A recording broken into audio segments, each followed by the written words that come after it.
जब देश आज़ाद हुआ था 1947 में, तो हमारे यहाँ एक सुई भी नहीं बनती थी, इसलिए हमें उधार भी लेना था। लेकिन हमने अपने लोगों को शिक्षित करना बेहतर समझा ताकि वो सक्षम हो और नौकरियां अच्छी पा सके। हमने ऐसा सिस्टम बनाया जहां सरकारी नौकरियां थी, हमारे पब्लिक सेक्टर यूनिट्स थे, और जिस देश में कुछ नहीं था वहां हमने जो उधार लिया वो इन सब चीजों में लगाया, और 67 सालों में हमने जो कर्जा लिया वो 55 लाख करोड़ तक पहुंचा।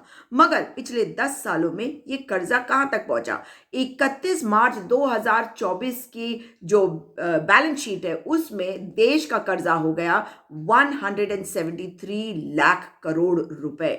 और सोचिए कि अगर हम 2024-25 का बजट देखते हैं तो इसमें जो हम कर्जा हमारे ऊपर चढ़ेगा वो हो जाएगा 195 लाख करोड़, यानी कि इस साल के बजट में 195 लाख करोड़, और अगले साल तक ये हो जाएगा 210 से 215 लाख करोड़।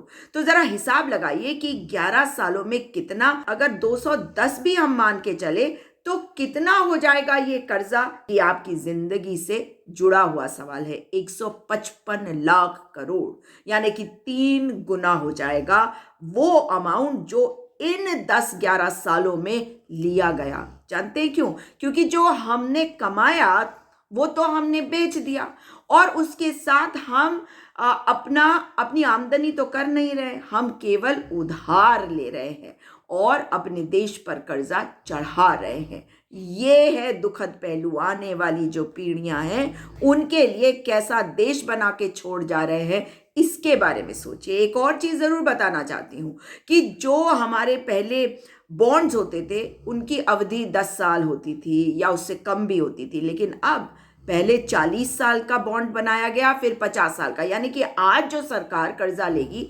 उसको चुकाने का काम 50 साल बाद जो सरकार आएगी उसे करना पड़ेगा।